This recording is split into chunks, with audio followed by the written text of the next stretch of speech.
Howdy guys, in today's video we're going to be looking at some additional training that is found at Achievement Matters. But before that, let's have a quick intro first.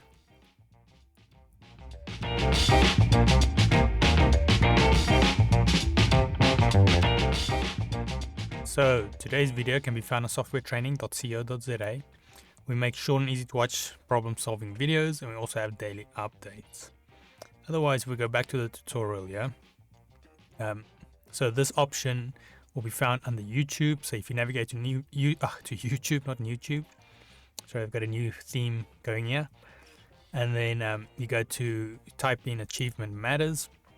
And then we've got over here Achievement Matters. You can always subscribe if you want to support them. I'm not really connected to them, but they've got some great videos here. And the nice thing about this channel, which you'll find, is they also have a lot of practical on the actual machines. So even though we don't cover too much about the machines, they've got a lot of videos on the actual machines. You can see how they use it. And then they've got some nice demo things as well. So we're going here. I'm just going to pause here. Then, yeah, you can obviously go to videos. You can look under playlist also what they've got. So then, yeah, they've got some great stuff here. I've watched quite a few of their videos already on the actual channel. But now if you want to actually find your videos, then you go to this little search bar. So not your normal YouTube search. You go over here and then you type in FabriCAM. So we'll just do that, see what do we find. So yeah, as you can see, we've got some things here on FabriCAM. And but like I said, they also have nice things on the actual CNC machines, which can be quite convenient at times, seeing it practical on how they use it.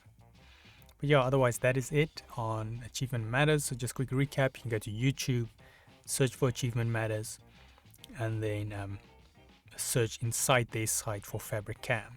And obviously if you want to stay updated, you can just go subscribe and then get the latest things as it comes. But they do also cover other programs and hardware. Most of it comes from am.co.za. So you might find some things on other programs if you use it. So for instance, if we go here to just find it, softwaretraining.co.za, as you can see, we've got a number of different other programs we use, and this is obviously for different machines. So you can find a lot of those things there as well. But yeah, like I normally mention, you can find the programs which I just mentioned. You can also isolate your search here. So if you want to find something specific, you just type in here, look for it, or request a training video if we haven't made it yet, or you don't find it. But yeah, otherwise that is it on this little section. Otherwise, thanks guys for watching, and cheers.